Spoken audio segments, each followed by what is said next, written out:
seul mot que je peux mettre sur cette expérience en Syrie, c'est vraiment intense, quoi. C'est vraiment quelque chose, et même là, on en a parlé beaucoup, mais on pourrait dire encore tellement de choses. C'est très difficile de parler de cette expérience parce que c'est plein d'émotions très contradictoires. C'est beaucoup de bonheur et beaucoup de belles choses, et en même temps beaucoup de difficultés, beaucoup de confrontations à des choses très dures. C'est complexe, et j'espère que les gens qui écouteront le témoignage, voilà, comprendront que c'est un pays qui demande à ce qu'on essaye de comprendre ce qui se passe, comment vivent les gens aujourd'hui, et que cette expérience, elle est vraiment complexe et intense parce que tout est compliqué, quoi. Bonjour à tous et bienvenue sur Fille Expat, le premier podcast francophone qui donne la parole aux femmes expatriées aux quatre coins du monde. Je suis Kelly Barichello et à travers chaque épisode, je te partage la conversation que j'ai eue avec une femme inspirante qui a osé sauter le pas de l'expatriation. On va te faire découvrir une nouvelle destination, un mardi sur deux, en échangeant en toute transparence sur le ressenti de chacune avant le départ, mais aussi une fois sur place. On va également tenter de comprendre les différents challenges que chaque pays peut avoir et te donner des réponses aux questions que tu te poses peut-être si toi aussi tu souhaites t'expatrier. Chaque discussion se veut authentique et on l'espère va rassurer les familles qui, eux, sont restées dans leur pays d'origine. Surtout que dans cette saison 5, croyez-moi, c'est dans des pays vraiment atypiques que j'ai décidé de t'emmener. Si vous souhaitez rejoindre les coulisses de Fille Expat, je vous invite à vous abonner au compte Instagram. Le lien se trouve directement dans la description de chaque épisode. Allez, embarquement immédiat, très bonne écoute! Bonjour à toutes et à tous et merci de nous retrouver pour un nouvel épisode aujourd'hui qui... Attention, je vous raconte pas la pression que je me suis mise depuis plusieurs jours parce que j'espère vraiment être à la hauteur de cette interview parce que c'est vraiment un pays, comme vous l'avez pu le voir dans le titre, qui est vraiment incroyable. Et du coup, sans plus tarder, je vais laisser mon invité se présenter. Si tu peux nous dire ton prénom, ton âge et la ville où tu te trouves actuellement. Bonjour Kelly, déjà merci de m'avoir invitée à participer à ton podcast. Donc je m'appelle Charlotte, j'ai 34 ans et je suis actuellement à Damas en Syrie. Voilà, Damas en Syrie, donc je ne vais pas te cacher. Ça fait une semaine que je parle à tout le monde que je vais interroger une femme en Syrie. Et la question c'était, mais pourquoi? Mais pourquoi une femme voudrait aller vivre en Syrie? Mais avant, je sais que ton parcours a quelque chose à voir avec tout ça, mais avant qu'on en arrive à ton parcours et à ton histoire, ce que je te propose de faire, c'est qu'on va faire une petite série de questions, vrai ou faux. Ça marche. Première question, c'est en Syrie que l'on trouve la librairie la plus vieille au monde. Oh là là, je ne sais même pas. C'est possible parce que je suis pas censée parler. Si, tu peux parler. Je suis juste censée dire. Tu peux parler, t'inquiète. Damas, c'est la capitale la plus vieille au monde, c'est-à-dire celle qui a le plus longtemps été habitée. Ça fait 4000 ans sans interruption qu'elle est habitée. Donc c'est possible. Je dirais vrai. Eh bien, c'est vrai. En fait, il y a des ruines. Il y a des ruines qui ont été découvertes et c'est la ville de Ebla, si je ne dis pas de bêtises, si ça se prononce comme ça. Et en fait, elle a été découverte en 1974 et ils ont découvert plus de 1800 tablettes d'argile qui datent de 3000 ans avant Jésus-Christ. Incroyable. Donc j'ai dû vérifier cette information sur 3 sites différents parce que je disais mais avant Jésus-Christ, c'est juste pas possible en fait. Eh bien si. Donc voilà. Deuxième question. Après la Première Guerre mondiale, le contrôle de la Syrie a été donné à la France, ce qui a causé encore plus d'affrontements. C'est vrai. Tout à fait. Ouais, ça j'avais envie d'en parler parce que ça m'a un peu surpris comme information. Et en 1961, la Syrie est devenue indépendante et depuis 1970, c'est Hafez al-Assad qui a pris le contrôle et c'est cette famille. Jusqu'à ce que son fils prenne le contrôle début des années 2000.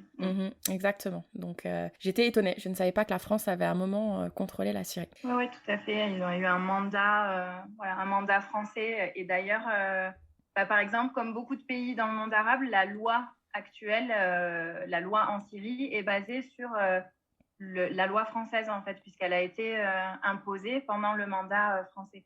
D'accord, ok. Je ne savais pas cette info. Et d'ailleurs, je vais peut-être être hors sujet, mais je lisais aussi que les Syriens sont les plus gros consommateurs de cigarettes. Alors je me suis dit, est-ce que la France aurait mis cette sale habitude de fumer? Peut-être qu'on a aussi influencé par rapport à ça. Ouais, mais c'est les plus gros consommateurs. Bref. Troisième question. Les 2 étoiles sur le drapeau de la Syrie représentent l'union entre la Syrie et le Liban. Je dirais non. Tu as raison, c'est faux. Ouais. Est-ce que tu as une idée de ce qu'elle représente? Je ne sais plus. C'est pas l'union entre la Syrie et l'Égypte, parce qu'à un C'est ça. moment donné, c'est ça. Voilà, la Syrie et l'Égypte étaient un seul et même pays à un moment donné.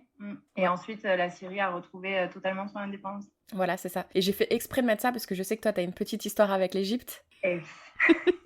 Donc, c'était Tout à fait. c'était une petite dédicace. Donc, voilà, t'as très bien réussi cette petite série de vrai ou faux. Et avant que Super. je te pose les questions, je voulais juste faire une petite dédicace à Victoire qui avait fait l'épisode sur la Jordanie et Ouais. qui m'a informé de ton profil, etc. et qui m'a dit, il faut absolument que tu ailles l'interroger. Donc, voilà, merci Victoire. Grâce à toi, aujourd'hui, on enregistre cet épisode. Donc, je suis vraiment ravie. Moi aussi, je lui fais un petit coucou et je lui dis à dimanche, puisqu'on se voit, on va se rencontrer du coup dimanche à Amman. C'est incroyable. Faites gaffe que je prenne pas un avion demain pour vous rejoindre dimanche. Parce que là, je suis trop Alors, on jalouse, va quoi. peut-être te voir débarquer.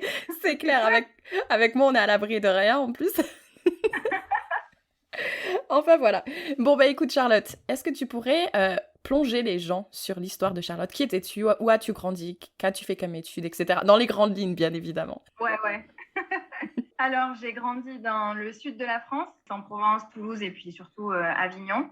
Et j'ai toujours eu envie de voyager, vraiment. Ça a toujours été quelque chose qui m'intéressait.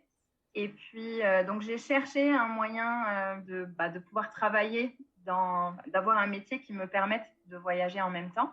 J'ai commencé par faire une licence d'anglais-allemand et puis ensuite j'ai fait un master FLE, donc français langue étrangère, pour enseigner le français aux étrangers. Et à partir de ce moment-là, je suis devenue prof à l'étranger. Bon, alors il y a eu plein d'étapes différentes, parmi lesquelles j'imagine on va un peu naviguer. Mais voilà, l'idée c'était de pouvoir être assez libre de mes choix, de pouvoir voyager, de pouvoir travailler. J'ai jamais voulu, par exemple, passer le concours de l'éducation nationale parce que je voulais pas, même si tu es dans l'éducation nationale, si tu veux, tu sais, être muté à l'étranger, etc. Mais moi, je voulais pas ça. Je voulais être libre de pouvoir une année, si j'ai envie de travailler, et puis une autre, faire une pause de 6 mois, partir, revenir. Voilà, j'avais envie d'être libre de mes mouvements. Donc, c'est comme ça que je suis partie vivre à l'étranger au départ. C'est fou ça. Et donc, quand toi, tu avais cette vision de pouvoir partir à l'étranger, quels étaient à peu près les pays ou les continents que tu envisageais? Tu avais une idée? Ouais, alors en fait, pas du tout le Moyen-Orient, alors que ça fait 10 ans que je suis ici. Mais en fait, j'étais très attirée par l'Europe du Nord, la Scandinavie. J'ai eu un moment de ma vie, avant de me décider à être prof, mon rêve, c'était d'être styliste à Londres. Tu vois, rien à voir, je suis prof en Syrie. Il s'est passé quelque chose, clairement. Mais voilà, moi, à la base, c'était quelqu'un de... Mes parents sont du nord de la France, donc tu vois, une mentalité différente du sud, très carrée. Moi, je rêvais de ça aussi. Je suis très organisée, j'aime le calme et tout. Donc, rien à voir avec l'Égypte, par exemple. Et c'était plus, ouais, tous ces pays scandinaves, ou bien j'ai fait ma licence, ma L3, j'ai fait Erasmus à Berlin. Je rêvais, voilà, d'habiter à Londres. Je voyageais pas mal l'été en Scandinavie, etc. Donc, c'était tout ça qui m'attirait surtout au début. Pareil, les États-Unis, le Canada, j'avais eu envie de faire un visa tourisme et travail, tu sais, en Australie. Voilà, et puis 2013, j'ai mis un pied au Maroc et là, c'était fichu pour moi. Ça a changé complètement de direction et ça a été le début de mes aventures dans le monde arabe. D'accord, justement, j'allais te dire, mais alors qu'est-ce qui s'est passé pour que du jour au lendemain tu switches complètement? Donc, comment tu t'as été amenée à aller au Maroc? Donc en fait, j'étais en France et je travaillais comme assistante d'éducation dans beaucoup d'établissements scolaires type ZEP, lycée professionnel, etc. Et donc, dans ces établissements scolaires-là, la grande majorité des élèves sont issus de l'immigration maghrébine. Donc, ça a été vraiment mon premier contact, en fait, avec le monde arabe. Et moi, j'étais hyper intéressée par leur mentalité, par leurs références, par leur double culture, toute la problématique d'être français et une autre nationalité, donc marocaine, algérienne, etc. Et c'est vrai que ça a commencé à vraiment m'intéresser. J'ai eu envie d'en savoir plus. Et à partir de ce moment-là, dans ma vie, j'ai rencontré beaucoup, soit de personnes arabes, soit de personnes d'origine arabe, et qui m'ont petit à petit justement mis sur cette piste-là. Et quand j'ai fait mon master, je devais faire un stage de fin d'études.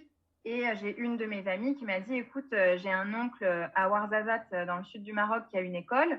Est-ce que tu veux qu'on voit si il peut te prendre en stage, quoi. Et donc, lui n'a pas pu me prendre en stage dans son école, mais il m'a trouvé une école à Ouarzazate où faire mon stage. Et c'est pour ça que je suis partie début février pour 4 mois au Maroc pour mon stage de fin d'études et ma première expérience dans le monde arabe. Tu sais ce qui est trop drôle? Là, je vais faire un petit spoiler alerte pour ceux qui nous écoutent. C'est que l'épisode après le tien, c'est une femme qui est au Maroc depuis 23 ans. Oh, génial! Donc c'est trop drôle parce que du coup, vers son témoignage, on va découvrir la Maroc et toi, c'est justement ce qui t'a donné le déclic. Donc je trouve ça incroyable comme coïncidence. Donc voilà, je voulais juste faire la petite parenthèse. Donc du coup, tu pars en stage au Maroc, tout se passe très bien, il se termine. Et quels sont tes objectifs pro du coup? Eh ben, je devais finir mon master, voilà, et je cherchais du travail aussi.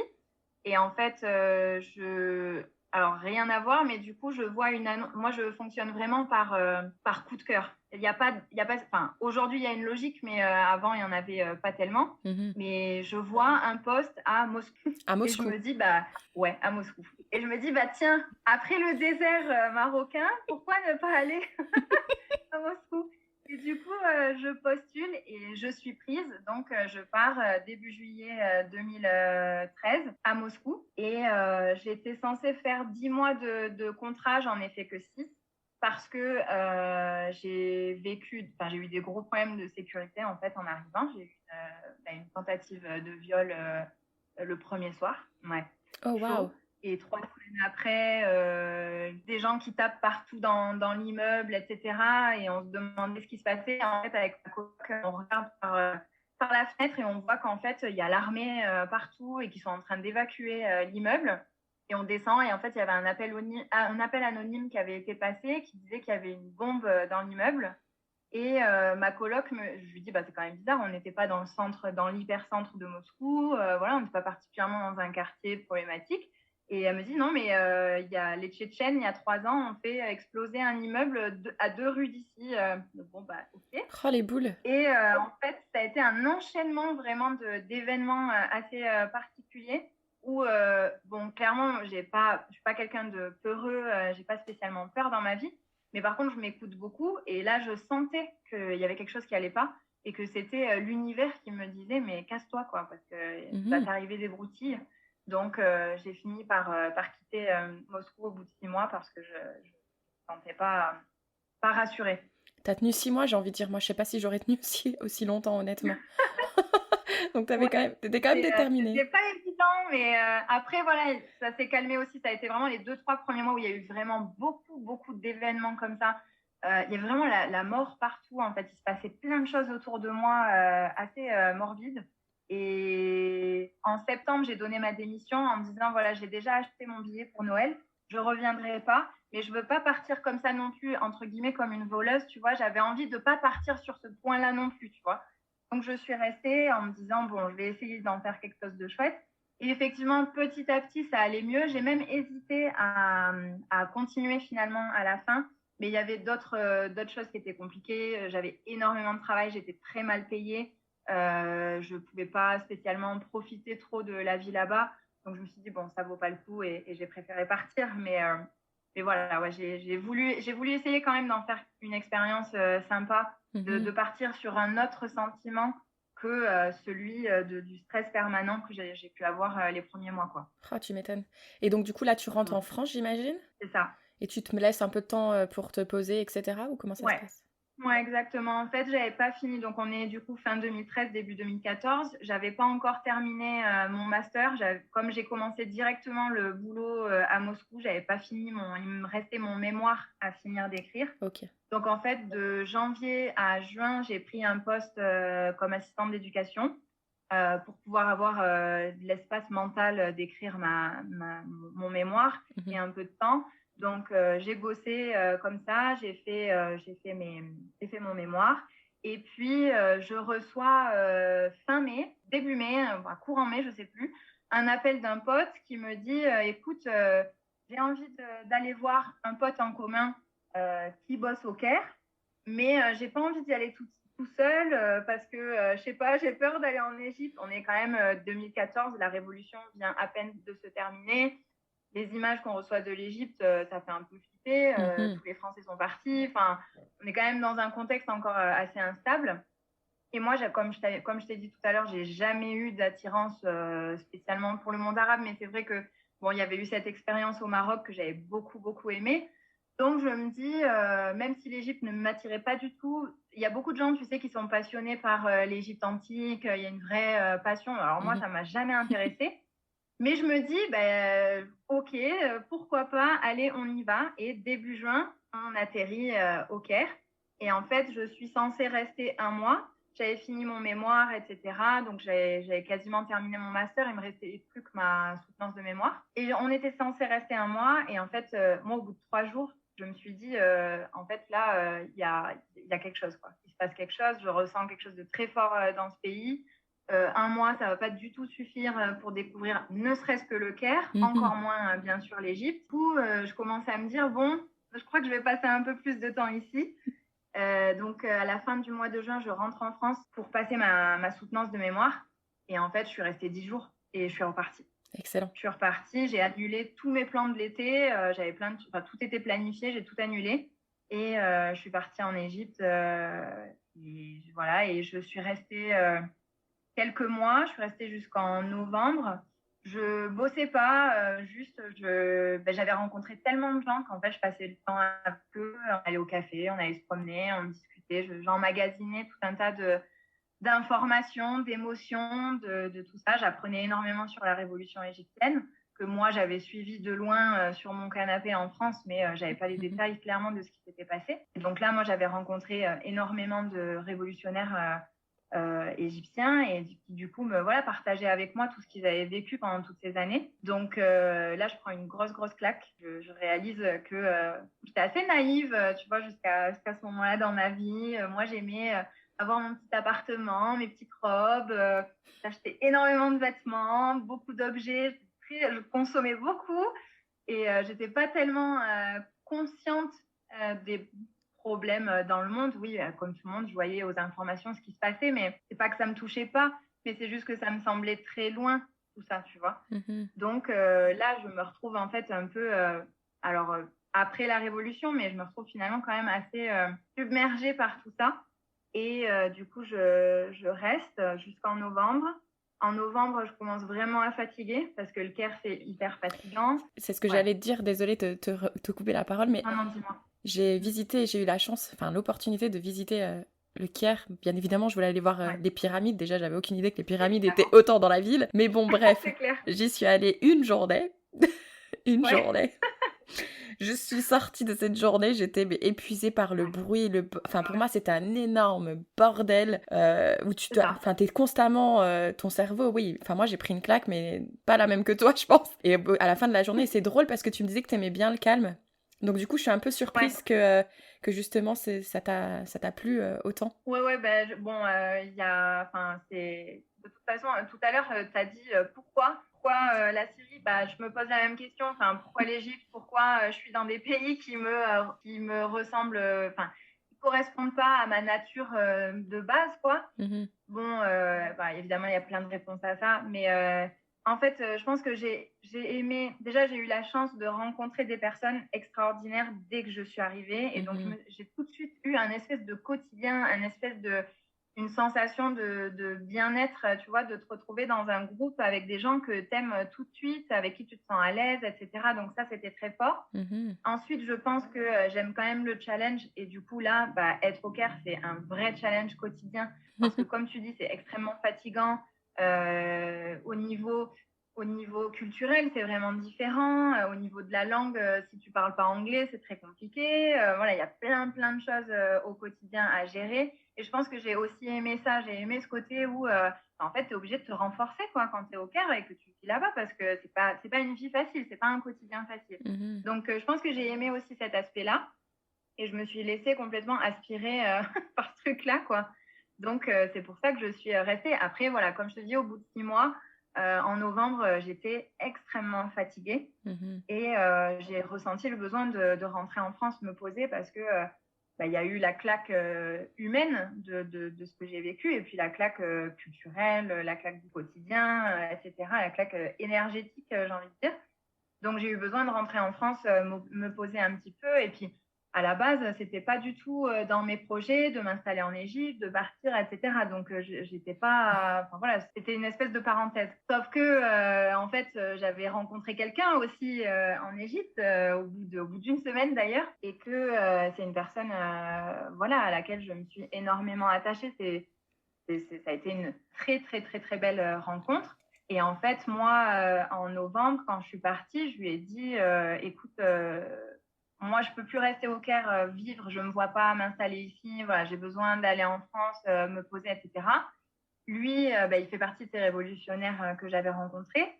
C'est un artiste et c'est quelqu'un qui est complètement en opposition avec le régime égyptien. Et du coup, lui, il n'avait aucun avenir dans ce pays-là. Et du coup, je lui ai dit, écoute, tu sais quoi, viens, on se marie.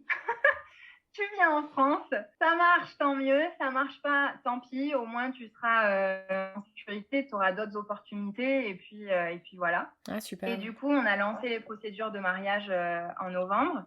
Moi, je retournais en Égypte à chaque vacances scolaires. Du coup, je suis rentrée en France, j'ai pris un poste de contractuel. Je rentrais comme enseignante. J'allais en Égypte à chaque vacances scolaires pour le mariage, pour ensuite tous les papiers, son visa, etc. Et il est arrivé l'année d'après, en septembre, du coup, on est en 2015. Ouais, c'est ça, septembre 2015. On a vécu quelques temps ensemble en France. Puis moi, j'ai eu besoin de retrouver ma liberté de mouvement, etc. Donc, on s'est séparés en 2016. Et puis, j'ai commencé à avoir besoin aussi de repartir et de faire ce que je voulais. Donc, l'étape suivante, ça a été en 2017. Je suis partie 6 mois au Moyen-Orient de nouveau, puisque ça me manquait énormément. Je suis partie en fait avec pour projet de partir 6 mois sac à dos. Donc je suis retournée en Égypte. J'ai passé 2 mois et demi en Égypte, au Caire principalement, et puis dans le Sinaï. Du Sinaï, j'ai pris un ferry pour aller jusqu'en Jordanie. Je suis arrivée au sud de la Jordanie. Pendant 2-3 semaines, j'ai voyagé en Jordanie. Et ensuite, 1er novembre 2017, j'ai passé la frontière pour rentrer en Palestine. Et j'ai passé 3 mois en Palestine. D'ailleurs, j'ai une question avant qu'on en arrive à la Palestine, parce que c'est clair que c'est un sujet que j'ai envie d'aborder, parce qu'il y a des choses que je sais que tu as dit et qu'il va falloir répéter. Comment tu gères ton entourage? Parce que j'imagine quand même dire à son entourage, je pars en Égypte, je vais me marier avec un Égyptien, je reviens en France. Qu'est-ce qui se passe dans ton entourage? Alors déjà, j'ai beaucoup de chance. J'ai des parents extrêmement ouverts d'esprit et j'ai voilà, des parents qui m'ont toujours encouragée à faire mes propres choix et suivre mon instinct, et voilà. Donc, quand j'ai dit à mes parents que je partais en Égypte, ça a été un peu dur parce que je rentrais de Russie. Ça avait été compliqué. Je suis quand même rentrée un petit peu avec les jambes qui flageolaient, tu vois. J'avais vécu des moments pas faciles. Donc, c'est vrai que quand j'ai dit à ma mère, je veux repartir en Égypte, je veux partir en Égypte, encore une fois, on est en 2014, c'est pas rassurant, tu vois. Donc, ma mère, au début, elle était pas trop pour. Et puis, en fait, je parle beaucoup à mes parents, je leur raconte beaucoup ce que je vis, les gens que je rencontre, etc. Et du coup, eux, ils ont réussi à voir cette autre dimension de ce pays-là, et je pense que ça les a rassurés. Après, ils me connaissent aussi, et je suis quand même si j'ai une vie un peu atypique dans le sens où je voyage, où je vis dans des pays où pas forcément tout le monde va, je suis quand même quelqu'un d'assez terre à terre et raisonné, je ne fais pas n'importe quoi. Donc, je pense que ils ont c'est ce qu'ils m'ont dit aussi, ils ont confiance en moi à ce niveau-là. Donc, je pense qu'ils ont leurs propres peurs et leurs propres angoisses, mais je crois aussi que leur stratégie, c'est de ne pas me les faire ressentir et de me laisser vivre ce que j'ai à vivre. Après, voilà, on communique énormément, donc du coup, ça se passe assez bien. Pour tout te dire, par exemple, quand j'ai dit à ma mère qu'il y avait un poste pour la Syrie, ça c'est quand même un autre level dans les pays compliqués. Quand je lui ai dit en avril 2020 qu'il y avait un poste qui venait de paraître comme prof de français au lycée français de Damas, je suis allée, j'avais envie de postuler, tu vois, mais je savais pas trop comment ils allaient réagir. Je suis allée un petit peu à tâtons comme ça, et je dis à ma mère, oh, bon, maman, je vais pas postuler, hein, mais tu sais quoi, il y a un poste à Damas. Et ben, elle m'a dit, bah, fonce, Mais fonce. non. Ouais, je te jure. En plus, à l'époque, j'envisageais une reconversion professionnelle dans l'humanitaire. Et du coup, ça faisait sens, si tu veux, partir en Syrie. C'était pour moi un premier pas, aller voir sur place comment ça se passait, ce qui se passait, prendre contact avec des ONG, etc. Donc, c'était logique, si tu veux, malgré tout, dans mon parcours. Et puis, ça faisait déjà plusieurs années que j'étais au Moyen-Orient, j'avais déjà été en Palestine, etc. Donc, c'était pas non plus sorti de nulle part, je veux partir en Syrie. Voilà, il y avait quand même quelque chose derrière. Ouais, et j'ai envie de rebondir sur ça parce qu'en fait, je trouve que ce que tu viens de dire, c'est super important, la communication et l'échange. Mais Ouais. ce que je trouve aussi qui est important, c'est pas d'échanger sur je veux partir de la France parce que j'ai pas envie de ci, j'ai pas envie de ça. En fait, toi, t'étais dans la Ouais. communication dans le sens où j'ai envie d'aller dans ces pays parce qu'ils m'apportent ces choses-là et parce que j'ai envie d'avancer comme ça, comme ça. Parce que souvent, je trouve que quand on parle ici en France de nos projets d'expatriation, par exemple, on va dire oui, j'ai envie de quitter la France, je me sens pas libre ou peu importe les raisons qui sont qu'on veut partir. Alors que je le disais encore récemment à une femme qui m'appelait un peu à l'aide en disant mais comment on fait en fait et je lui disais mais en fait, il faut que tu exposes quels sont les aspects positifs d'aller dans ce pays que tu es en train de viser. Parce que sinon, les gens, forcément, ils ne comprennent pas, ils sont pas dans ta tête. Et Ouais. c'est important d'expliquer le pourquoi, mais positivement et pas le négatif, en fait. Oui, tout à fait, parce que sinon les gens vont penser que c'est une fuite.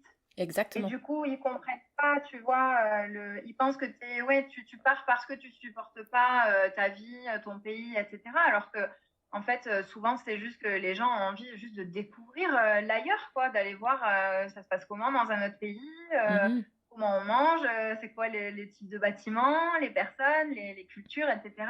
Et en fait, le souci, ce qui est compliqué, c'est que tes propres choix, les gens les regardent et les interprètent avec leurs propres angoisses. Mhm. Donc, des gens qui n'ont pas forcément envie de voyager ou qui ont peur de voyager, si tu leur dis j'ai envie d'aller, mais ne serait-ce qu'au Maroc, qui est quand même un pays assez tranquille, eux, ça leur fait peur parce qu'ils n'arrivent pas à concevoir comment tu peux passer ce cap-là parce que eux n'en sont pas capables. Et Exactement. je pense qu'il y a aussi une distance à mettre avec l'opinion de certaines personnes. Si tu es bien entouré, que tu as des gens qui comprennent, tant mieux. Mais je pense qu'il faut mettre aussi une distance avec ce que les gens peuvent te dire parce que c'est pas par rapport à toi qu'ils parlent, mais c'est par rapport à eux-mêmes. Exactement. Ils regardent, eux, leurs attentes de la vie, leurs propres angoisses, leurs propres peurs, et ils vont interpréter tes choix et tes décisions et tes actions selon leur point de vue. Mhm. Il faut mettre pas mal de distance avec ça, je pense, c'est important. Par exemple, quand j'étais juste prof en France, moi, j'étais contractuelle par choix. Je ne voulais pas, encore une fois, passer le concours. Mais mes collègues, ça les rendait fous. Ils ne comprenaient pas. Ils me disaient, mais passe le concours, mais l'instabilité, mais si, mais ça. Je disais, mais ça, c'est toi. C'est ta manière de vivre, c'est ta manière de concevoir la vie.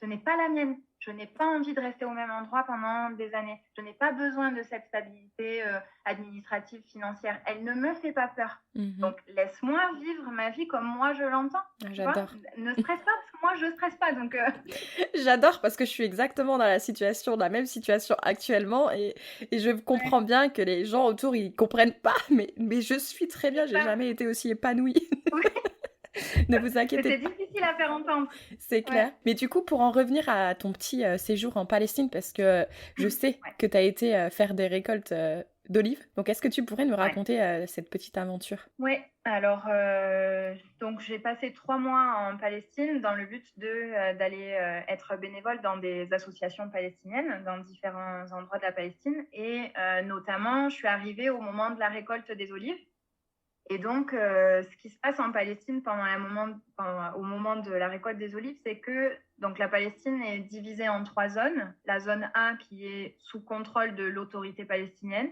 la zone B qui est un truc un peu bâtard entre les deux, et la zone C qui est la Palestine, mais contrôlée par l'armée israélienne. Donc ça veut dire que par exemple, si tu vis en zone C, si tu as un champ, si tu as un puits, si tu as n'importe quoi, une maison, un terrain, pour pour n'importe quel projet, tu dois demander l'autorisation de l'armée israélienne. Donc par exemple, si tu as un champ et que tu veux récolter tes olives, tu dois demander l'autorisation à l'armée israélienne. Si tu as un puits et que tu veux puiser de l'eau, tu dois demander l'autorisation. Incroyable. Ils contrôlent l'accès à l'eau, l'accès à l'électricité, etc. Donc, ce qui se passe pour la récolte des olives, c'est que donc, les Palestiniens demandent l'autorisation. C'est complètement aléatoire. Des fois, ils l'ont, des fois, ils l'ont pas. Des fois, ils l'ont pour 1 jour, des fois, ils l'ont pour 3 jours. Voilà. En plus, il y a beaucoup de violence envers les Palestiniens quotidiennement. Et quand il y a la récolte des olives, régulièrement, l'armée israélienne va dans les champs et soit frappe les fermiers, les agriculteurs palestiniens, soit brûle les oliviers. Ça, c'est un super moyen de faire partir les gens, puisque du coup, un terrain et des oliviers cramés, les oliviers, ça met extrêmement longtemps à repousser, à donner des olives. Donc, les gens sont obligés de partir parce qu'ils n'ont plus de ressources. Et donc, ce qui se passe, c'est que pendant la période de la récolte des olives, souvent, il y a, et ça, c'est choquant ce que je vais dire, mais il y a des Blancs à qui on demande d'accompagner les Palestiniens. C'est pas tellement pour les aider à récolter les olives, même si bien sûr ça fait des mains en plus, mais c'est plus pour avoir une présence blanche, une présence internationale, occidentale, qui du coup va être un espèce de frein parce que l'armée israélienne ne va pas attaquer les Blancs et ne va pas attaquer du coup les Palestiniens qui sont avec les Blancs, puisque on va dire que mondialement, en fait, malheureusement, la valeur de la vie d'un Blanc est bien plus élevée que celle d'un Arabe. Donc, du coup, il n'y a pas de violence s'il y a des Blancs. Donc, moi, je suis allée avec une famille à côté de Naplouse et on était plusieurs, ce qu'on appelle internationaux, donc en gros, ça veut dire blanc, quoi, avec cette famille pour les aider à récolter leurs olives. L'armée est venue le matin. Ils sont venus à plusieurs soldats. Ils ont demandé au patriarche, en gros, de la famille de venir pour expliquer la situation. Qui sont ces personnes avec vous? C'est quoi les noms? Pourquoi ils sont là, etc. Donc, on a fait notre récolte des olives. Ils sont revenus le soir pour vérifier s'il y avait plus de monde, moins de monde, voir ce qui s'était passé. En fait, cette famille avait eu une autorisation de 3 jours. Et le soir même, le soir du premier jour, ils nous ont appelés, ils ont appelé l'association et ils ont dit, voilà, l'armée a décidé que c'était fini, on a eu cette journée et c'est tout. Voilà, ils ont annulé l'autorisation. J'avais entendu cette histoire et elle est folle, quoi. Enfin, déjà, de voir qu'ils ont obligé d'avoir des boucliers blancs humains, c'est franchement... c'est horrible. C'est horrible. Comme ça, je peux t'en raconter des dizaines de trucs que j'ai vécus, vus, dont j'ai été témoin. Enfin, c'est fou. C'est une humiliation, c'est une violence mentale ou physique quotidienne. C'est des restrictions de liberté tout le temps. Pour moi, la Palestine, ça a été l'une des expériences qui m'a le plus, franchement, bouleversée et traumatisée parce que y a une espèce de prison à ciel ouvert parce que eux, ils ont quasiment aucune possibilité d'en sortir, puisque comme officiellement l'État de la Palestine n'existe pas, je parle légalement, d'accord, il n'y a pas d'État palestinien, c'est pour ça que on parle de territoire palestinien, de territoire palestinien occupé, et c'est pour ça que les pro-palestiniens tiennent à dire Palestine parce que pour nous, dans le cœur, bien sûr que l'État existe. Mais légalement, il n'y a pas d'État de Palestine. C'est pour ça que si tu rentres en Palestine, tu es obligé d'avoir un visa israélien, même quand tu passes par exemple par la Jordanie, où officiellement Israël n'a pas de territoire là-dedans, mais il contrôle toutes les frontières. Tu ne peux pas rentrer en Palestine sans passer par Israël. C'est pas possible. Tu es obligé d'avoir un visa israélien. C'est fou. C'est franchement fou. Ouais. Mais du coup, il y a des associations qui peuvent, qui, j'imagine, essayent de lutter contre ça, essayent d'aider du mieux qu'ils peuvent. Ouais, juste, je finis ce que je voulais dire sur pourquoi je disais il n'y a pas d'État légal. Du coup, c'est ce qui fait que les Palestiniens, eux, il n'y a pas de... Enfin, il y a une carte d'identité, mais il n'y a pas vraiment de passeport palestinien, si tu veux. Donc, c'est très compliqué, en fait, de voyager, de sortir de la Palestine. Et même à l'intérieur de la Palestine, il y a différents... il y a une espèce de hiérarchisation faite par Israël, pas par la Palestine. Il y a une hiérarchisation des Palestiniens. Par exemple, les Palestiniens de Jérusalem, ils ont plus de droits que les Palestiniens, clairement que Gaza, par exemple, ou que les Palestiniens de la vallée du Jourdain, etc. Donc, tu as une hiérarchisation horrible qui fait que, du coup, tu peux t'imaginer, ça crée aussi des conflits dans la communauté, quoi. C'est atroce. Tu as aussi la question des Arabes israéliens qui, eux, ont encore un autre statut. Donc, tout est fait pour créer du conflit, pour créer de la confusion, pour détruire les gens. Et le but, c'est vraiment de les faire partir. Et pour répondre à ta question sur les associations, il y a des associations locales qui essayent de soulager au maximum le quotidien de ces gens-là. Donc, ça peut être la récolte des olives. On a planté du zatar, planté des oliviers. Moi, j'ai fait partie d'un chantier aussi dans la vallée du Jourdain, dans une école près de Jéricho, où on construisait une salle de classe en terre traditionnelle, etc., pour les petits. Après, il y a tout un tas d'activités qui sont organisées par ces associations-là. Il y a aussi beaucoup de communication avec l'extérieur pour dire ce qui se passe. Il y a des gens qui vont filmer. Moi, par exemple, on a été appelé quand j'étais avec le coordinateur pédagogique, avec le coordinateur d'une association de la vallée du Jourdain. Il a été appelé à un moment donné pour aller voir ce qui se passait dans, encore une fois, le champ d'un monsieur. En fait, ce monsieur, il a construit un abri en tôle pour mettre son foin en dessous. Et l'armée israélienne était là. Il y avait, je ne sais pas combien, une dizaine de soldats et un bulldozer pour détruire. Et c'était la 8e fois en 2 mois qu'ils venaient détruire son abri en tôle. On parle d'un abri en tôle, 4 piquets, de la tôle au-dessus, tu vois. Le problème, c'est que ce monsieur, il habite en zone C. Donc, il lui faut une autorisation pour construire son abri. Évidemment, il a essayé de l'avoir. Il ne l'a jamais eu. Donc, au bout d'un moment, il l'a construite quand même. Il a construit quand même son abri. Et du coup, ils n'arrêtent pas de venir pour le détruire. Et donc, c'est de la pression psychologique. Comment tu fais pour rester chez toi, pour travailler, pour cultiver ta terre, quand tu as l'armée qui débarque toutes les 2 semaines pour détruire la moindre chose que tu fais chez toi, dans ton propre jardin. Franchement, il y a même pas je sais même pas quoi dire en fait. Ouais, en fait, c'est terrible, c'est terrible. Et ça fait 70 ans que ça dure et c'est atroce. C'est atroce. Et ces gens-là, ils s'en vont, les Palestiniens qui partent, et ils se retrouvent dans une autre problématique ils sont pas chez eux. Les différents pays arabes autour où ils vont vivre, par exemple, il y a toute une politique aussi on ne donne pas la nationalité du pays aux Palestiniens parce que sinon, ce qui est dit, c'est il n'y aura plus de Palestine s'il n'y a plus de Palestiniens. Donc, en fait, ils se retrouvent quasiment apatrides, en fait, parce qu'ils ne peuvent plus vivre en Palestine. Ils sont étrangers et réfugiés dans le pays où ils vivent. Et par exemple, en Syrie, au Liban, en Jordanie, tu as des gens, c'est pareil, c'est pas parce que tu nais en Syrie que tu es syrien. Il faut avoir un père syrien. Si ta mère est étrangère si ton père est étranger, tu n'as pas la nationalité syrienne. Et donc, les Palestiniens, par exemple, s'ils ont des enfants qui naissent en Syrie, leurs enfants seront palestiniens, ils ne seront pas syriens. Donc, c'est toute une problématique, tu vois, derrière. Parce que du coup, ils n'ont pas les mêmes droits, etc. Enfin, c'est terrible. C'est horrible. Et après, tu as des ONG internationales qui font d'autres types de boulot. Mais le problème, c'est que, politiquement, il n'y a rien qui change. Donc, pour l'instant, c'est une véritable impasse. Donc, c'est extrêmement déprimant, quoi. C'est franchement fou. Mais du coup, oui, toi, ces 3 mois en Palestine, j'imagine que ça a dû quand même te choquer un peu émotionnellement. Oui, totalement, oui. Oui, totalement. Et donc, du coup, tu es rentrée en France? Je suis rentrée en France début 2018, franchement complètement traumatisée.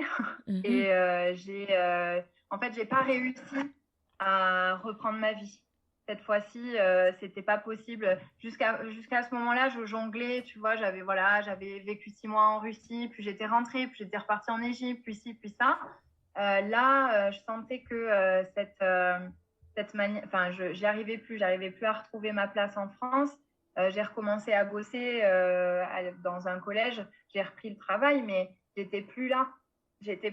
Et j'arrivais plus à. Ça me semblait absurde d'être en France après tout ce que j'avais vécu, tout ce que j'avais vu. Donc, j'arrivais plus à trouver ma place.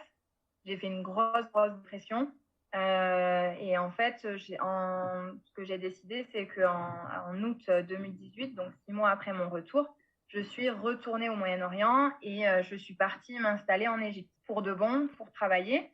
Donc, j'ai trouvé un boulot dans un collège en Égypte. Et là, j'ai commencé petit à petit à remonter la pente parce que je me trouvais dans un contexte que j'aimais, avec des gens que j'aimais, des gens qui pouvaient comprendre cette réalité-là aussi, qui pouvaient, même si l'Égypte, c'est pas la Palestine, c'est des gens qui ont vécu leur propre tragédie aussi, qui sont aussi très proches des Palestiniens. Donc du coup, je me sentais beaucoup plus à ma place.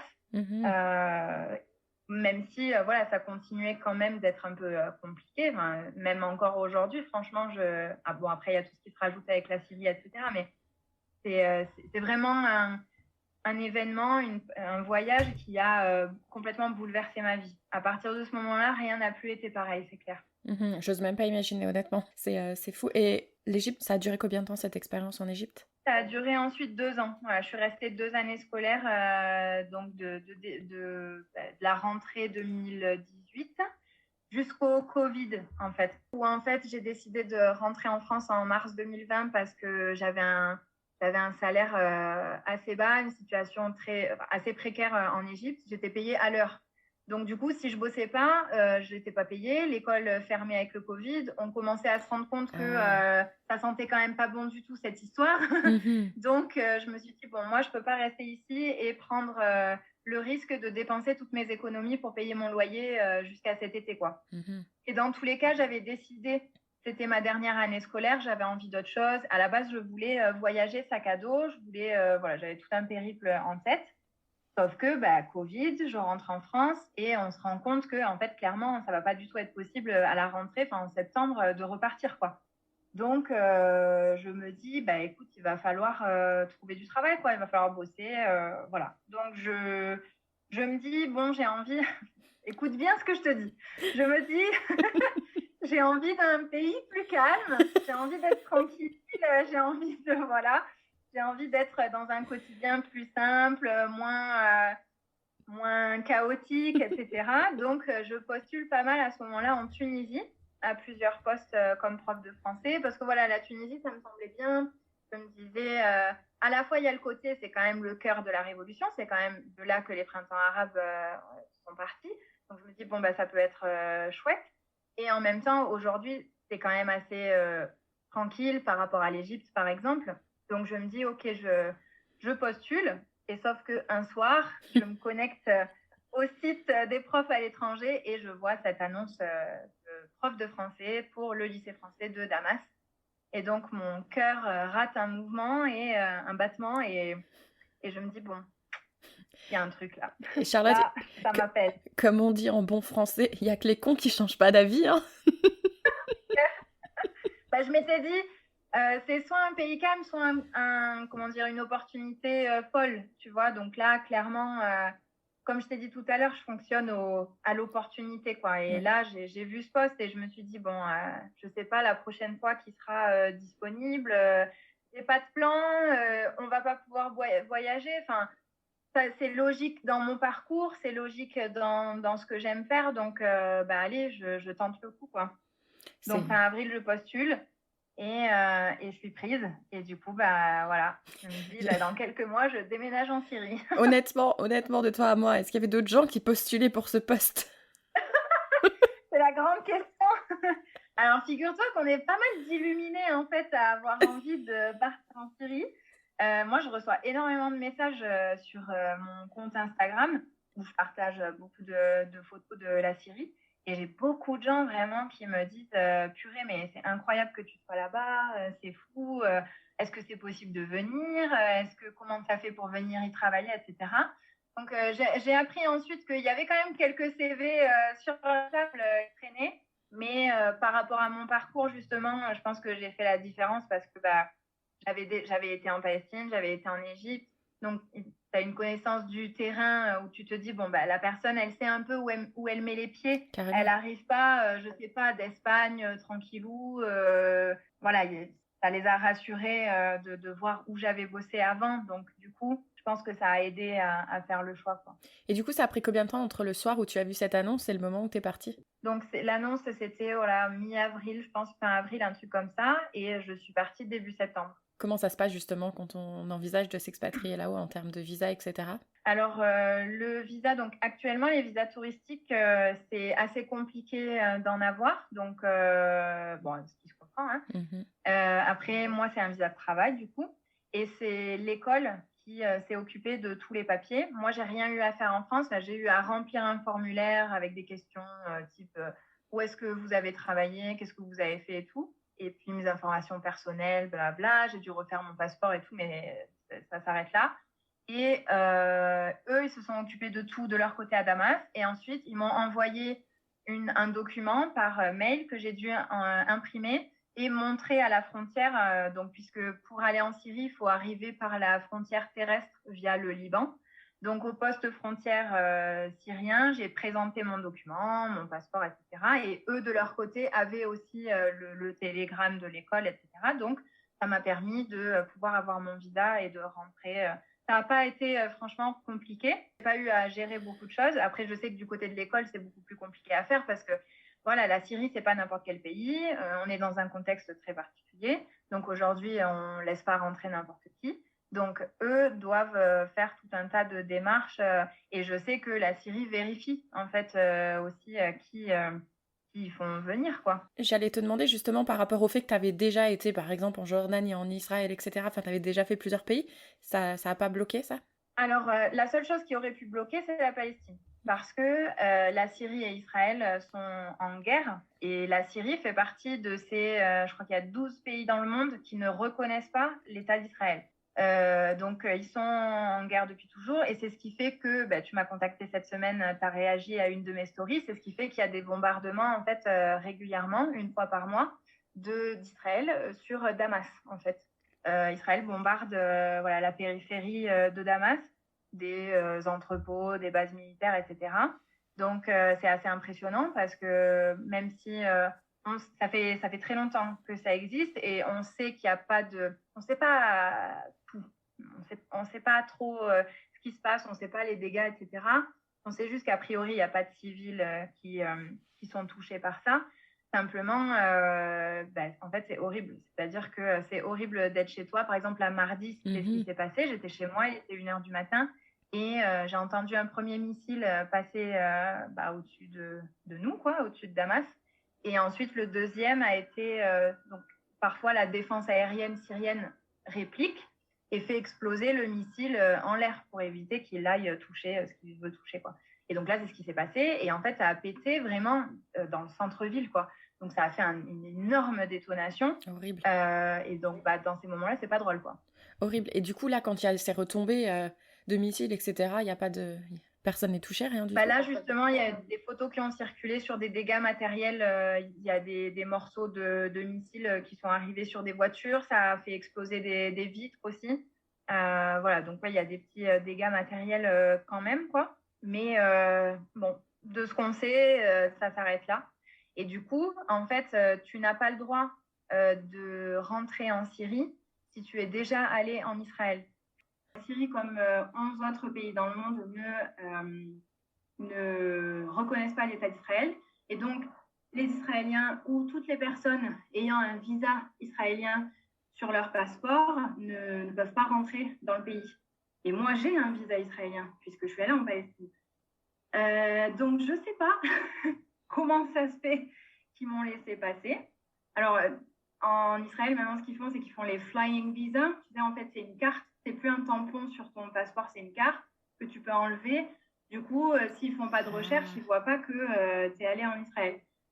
Moi, ma petite théorie qui me plaît, c'est que je me dis que peut-être ils ont vu que j'y suis allée, mais que j'étais de l'autre côté en manif pro-Palestine. Et que du coup, ils se sont dit... parce que du coup, l'idée, c'est ça, c'est qu'ils sont contre Israël parce qu'ils soutiennent la Palestine. Donc, je me dis peut-être qu'ils se sont dit, elle est dans le bon camp, on la laisse rentrer, je ne sais pas. Et donc, du coup, raconte-nous justement quand t'es arrivée, comment ça s'est passé? Eh ben, c'était déjà tout un périple pour arriver jusqu'ici, puisqu'on est en septembre 2020, donc on est encore en grosse crise Covid, plus la problématique de ne pas pouvoir rentrer en Syrie par les airs, de ne pas pouvoir prendre un avion Paris-Damas. Donc j'ai pris un avion à Marseille, petite escale à Istanbul, puis arrivé au Liban.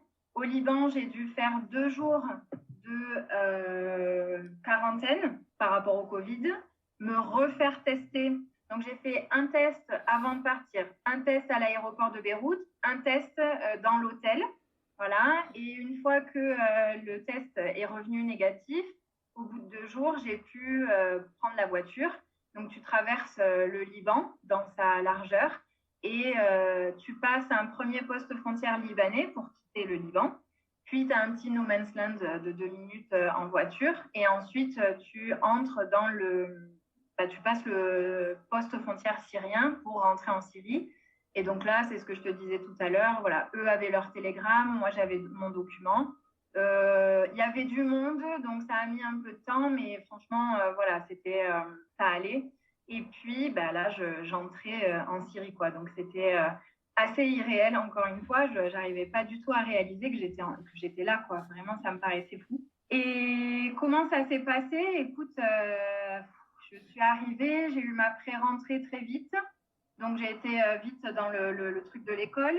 Après, c'était chouette parce qu'avec mon collègue qui lui aussi arrivait de France, on a pu être hébergé dans la vieille ville, dans la maison d'un collègue. Donc, une maison arabe, une maison damascène typique avec, tu sais, en forme de carré, un petit peu comme les riads au Maroc, avec une petite fontaine au milieu, vraiment magnifique. Enfin, c'était incroyable comme arrivée.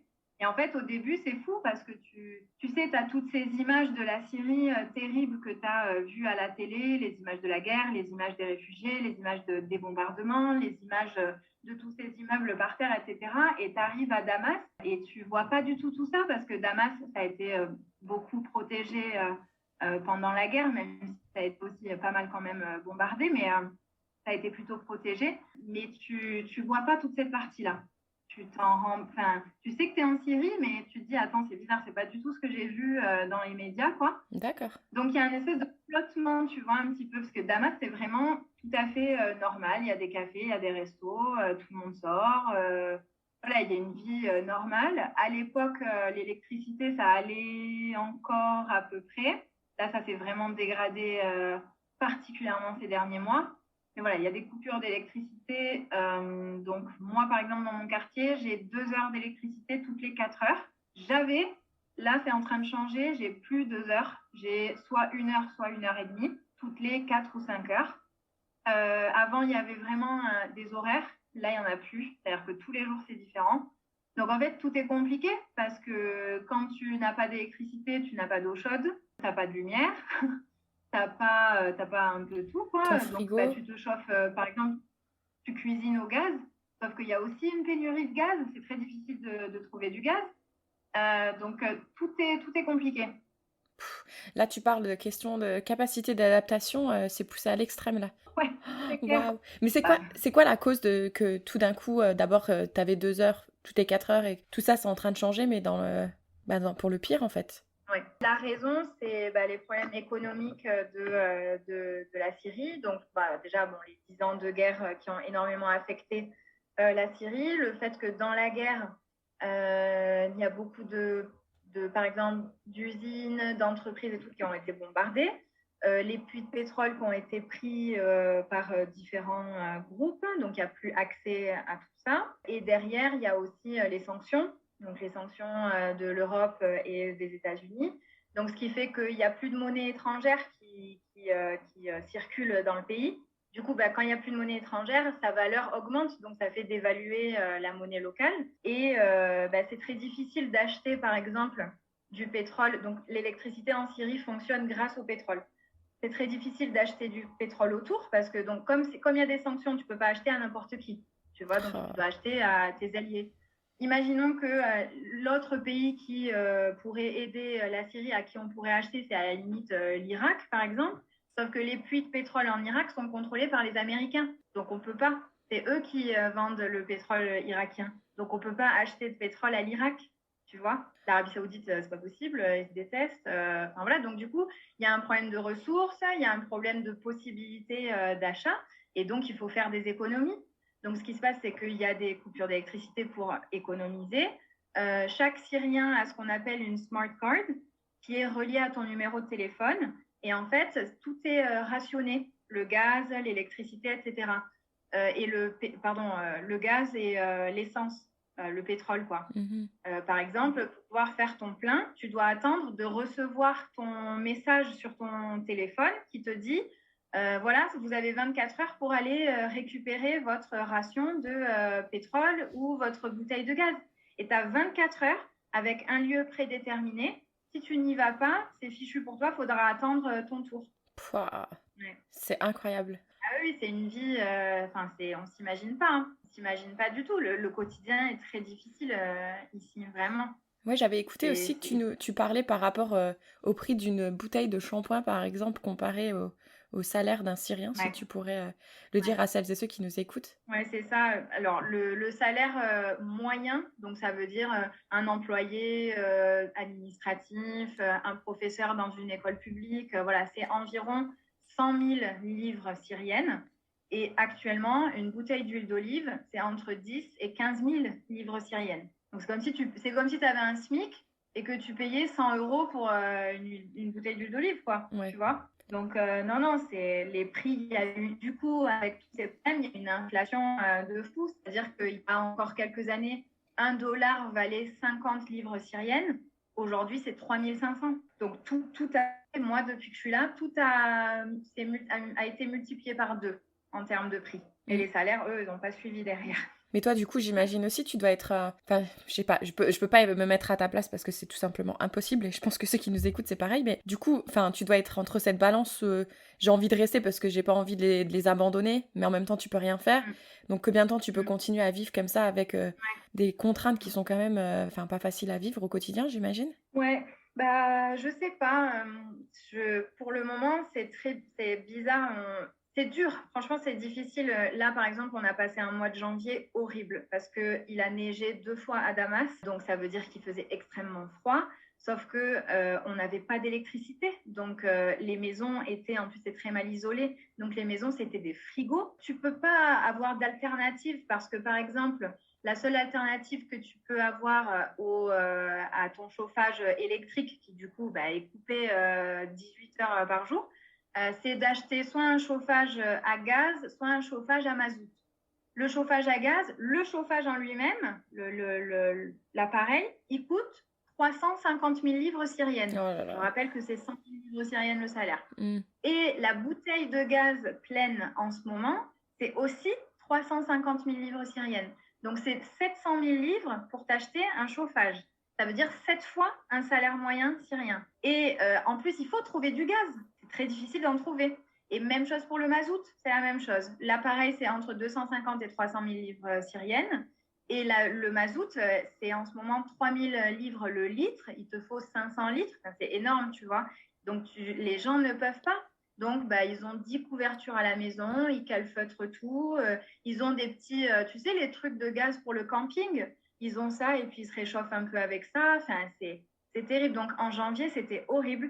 Tout le monde était malade parce que forcément, tu tombes malade. Quand tu ne peux pas te réchauffer, à un moment donné, c'est impossible. Tout le monde était malade et là, ça amène un autre problème. Comment tu te soignes quand tu es malade? Tu vas chez le médecin. Mm. Le médecin, déjà, il faut en trouver parce qu'il y en a beaucoup qui sont partis. Le médecin, c'est 20 000 livres la consultation. Bon, alors je pense qu'il y a d'autres trucs, il doit y avoir des dispensaires et tout, parce que la Syrie, c'est quand même un pays avec une histoire socialiste. Donc, il y a aussi beaucoup de choses qui sont mises en place pour les gens. Donc, je pense qu'il y a d'autres réseaux aussi derrière. Mais par contre, il faut ensuite pouvoir s'acheter des médicaments. À chaque fois que tu veux t'acheter un médicament, moi, à chaque fois que j'ai besoin d'un médicament, je dois faire entre 8 et 10 pharmacies pour trouver ce dont j'ai besoin. Tellement il n'y a plus rien. Les médicaments, ils étaient importés avant et on ne peut plus importer Oh, avec les punaise. sanctions. Et ouais, donc c'est un cercle vicieux, quoi. Complètement. Et est-ce que toi, bon, après, c'est toi, mais est-ce que ton entourage peuvent t'envoyer des colis ou c'est intercepté? Comment ça se passe? Il n'y a pas la poste, Ouais, on ne peut pas. tu peux Non, rien donc moi, recevoir. j'ai fait plein de médocs. Par exemple, j'ai un problème à l'œil. On appelle ça, j'ai des allergies à l'œil qui me font gonfler la paupière. Je ne peux plus ouvrir. Ça me gratte pendant des heures. C'est horrible. L'année dernière, j'ai pas trouvé de j'ai pas trouvé d'ophtalmo. J'ai fait 3 cliniques pour trouver quelqu'un. Enfin, ça a été insupportable. Il n'y avait pas de médicaments, il n'y avait rien qui me calmait. J'ai fini par recevoir une injection de cortisone. Mais du coup, quand j'étais en France cet été, je suis allée chez le médecin, j'ai expliqué ce qui m'est arrivé, il m'a fait une ordonnance et j'ai fait le plein en France. J'ai expliqué à la pharmacienne, parce que tu sais, normalement, tu ne peux pas faire ton renouvellement tout de suite. Mhm. J'ai dit à la pharmacienne, en fait, j'habite en Syrie, je n'ai pas accès aux médicaments là-bas, là, je repars pour un an. Il faut que j'ai avec moi de quoi faire. Elle me dit, oui, oui, vous inquiétez pas. Tu vois, elle a été hyper sympa, du coup, elle m'a tout filé, quoi. Donc, j'ai tout récupéré. Mais ouais, tu es obligé de penser à tout ça, tu es obligé de faire des prévisions, tu es obligé de... les médicaments, c'est ça, il faut vraiment prendre ce dont tu as besoin avant de venir parce que ici, tu peux pas trouver quoi. Après, il y a encore des étrangers en Syrie, il y a pas mal d'ONG, etc. Donc, les gens s'organisent comme ça, tu vois, quand il y a quelqu'un qui part en France, il demande des médicaments, il fait un stock, il distribue si jamais il y a besoin. Mais c'est toute une organisation à laquelle il faut penser, quoi. Parce que tu vois, moi là, je t'écoute et je me dis, dès qu'on raccroche, j'ai envie d'aller à la pharmacie. Enfin, je sais pas, j'ai envie d'aider, de faire quelque chose. Prendre la douche. Ouais, enfin, j'ai envie de faire quelque chose, mais et je me dis, ceux qui nous écoutent, ils doivent se dire la même chose. Il y a rien qu'on puisse faire, Ouais. même à un petit niveau, pour essayer d'aider un petit peu. Je sais pas, est-ce qu'il y a des organismes que tu recommandes si on veut vraiment faire un don, ça va pas finir dans les poches de quelqu'un. Est-ce que tu as des choses à recommander? Ouais. Ça, c'est extrêmement compliqué. C'est extrêmement compliqué parce que, en fait, moi, la seule chose que j'essaye de dire, c'est que, mais ça pose un problème derrière. Il y a une vraie réflexion à avoir, mais moi, la question des sanctions, c'est vraiment ce que j'essaye de dire, c'est que oui, c'est passé des atrocités et oui, la situation, voilà, on ne peut pas nier tout ça clairement. Mais en fait, aujourd'hui, la situation quotidienne des 18 millions de Syriens qui vivent ici, elle est extrêmement compliquée. Alors bien sûr que les sanctions ne sont pas la seule raison de ce qui se passe aujourd'hui, mais ça n'aide clairement pas. Clairement pas. Et du coup, franchement, les Syriens ici espèrent que bientôt, ça va changer. C'est la seule chose qu'ils disent, c'est il faut que les sanctions s'arrêtent, qu'on ait une autre marge de manœuvre derrière pour pouvoir faire venir des médicaments, acheter du pétrole à droite à gauche, etc. Au moins ça, quoi, pour que un petit peu la base des besoins des Syriens puisse être, qu'ils puissent récupérer ça, quoi, parce que là, c'est extrêmement compliqué. Après, ouais, c'est dur de savoir à qui donner, que ça va être bien redistribué, etc. C'est très, très compliqué. C'est fou. Franchement, je suis sans voix. Je pense que c'est la première interview où je sais même plus quoi répondre parce que c'est vraiment, c'est fou. Mais du coup, toi, ton quotidien, quand même, au niveau de ton travail, t'es quand même épanoui dans ce que tu fais, les enfants, etc. Ouais. Moi, j'adore mon boulot. J'ai cette chance-là de vraiment aimer mon travail et du coup d'adorer ce que je fais. Mes élèves, je les aime d'amour. Ça se passe hyper bien. Mes collègues aussi. Donc, moi, je suis super contente d'être là, de pouvoir vivre ça parce que pour répondre à ta question de tout à l'heure où tu me disais combien de temps tu penses pouvoir tenir, en fait, c'est vrai que c'est dur, c'est ce que je disais, voilà, en janvier, ça a été particulièrement difficile et je t'avoue qu'il y a un moment où j'ai regardé les offres, comme je fais souvent pour me tenir un peu au courant des emplois, des postes ouverts, etc. J'ai vu un poste à Oman, qui est un pays qui me fait vraiment rêver pour les vacances. Et je me suis dit, mais qu'est-ce que je fais ici dans ces conditions-là? Pourquoi je ne suis pas au soleil, à pouvoir prendre une douche quand j'en ai envie, à pouvoir faire rien que la vaisselle? J'ai besoin de l'eau chaude pour faire la vaisselle. Si je n'ai pas d'électricité, je n'ai pas d'eau chaude. Donc, je ne peux pas prendre ma douche et je ne peux pas faire la vaisselle. Mhm. Donc, des trucs bêtes comme ça, le ménage, etc., ça t'immobilise. Et des fois, je me dis, purée, mais pourquoi je m'impose ça, tu vois? Mais à côté de ça, je suis heureuse dans la vie que j'ai choisie. Je ne suis pas venue là par hasard. J'ai rencontré énormément de personnes qui sont aujourd'hui vraiment devenues des amies. J'apprends énormément sur l'histoire, sur la culture, sur tout ça. J'ai la chance en tant que prof d'avoir le droit de voyager librement dans le pays, alors que les autres étrangers n'ont pas le droit. Tous les gens qui bossent dans les ONG, par exemple, doivent être accompagnés, escortés, et puis doivent demander des autorisations pour aller sur les différents lieux où ils bossent. Ah oui. Et je ne sais pas pourquoi, mais moi, en tant que prof, je n'ai pas de problème. Du coup, j'en profite à fond. Je voyage vraiment beaucoup, beaucoup dans le pays, ce qui me permet de voir autre chose, de voir une autre dimension, de voir d'autres villes. Je suis beaucoup allée à Alep. Je vais beaucoup à Alep parce que c'est une ville qui a une histoire complètement différente de celle de Damas. J'ai rencontré des gens là-bas. Enfin, c'est vraiment une très belle ville. C'est très intéressant. Donc, j'y vais beaucoup. J'adore la côte aussi, c'est super joli. Il y a plein de petits villages autour de Damas qui sont trop mignons. Et puis, c'est aussi important d'aller voir le reste du pays qui est encore autre chose. Tu vois, là, tout ce que je t'ai dit, c'est dur à Damas, mais c'est pire ailleurs. C'est-à-dire qu'à Alep, ils n'ont quasiment pas d'électricité, tu vois. Donc, c'est fou. Donc, ça te permet aussi de voir tout le reste du pays, que ce soit dans la réalité que les gens vivent aujourd'hui ou dans le côté apprendre sur le pays, apprendre sur l'histoire, découvrir d'autres villes, voir à quoi ça ressemble, etc. Et moi, j'y trouve mon compte là-dedans. Ça me nourrit énormément. Je me sens heureuse. J'ai un quotidien que j'aime. Oui, c'est difficile, mais pour l'instant, les aspects positifs de ma vie ici compensent avec ces difficultés.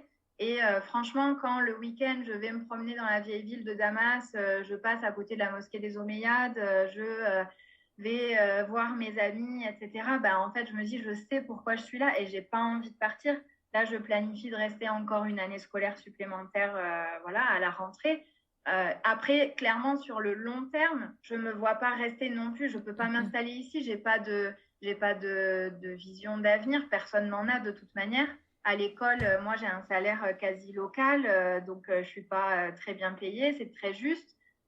Du coup, à un moment donné, tu es française aussi. Et tu te dis, bah, la retraite, acheter un jour un appartement, tout ça, tu y penses aussi, tu vois. Donc, quand tu ne peux pas mettre en place de projet d'avenir, c'est quand même très difficile. Donc, je ne me vois pas rester ici, mais même, je ne sais pas si j'ai envie d'avoir des enfants un jour.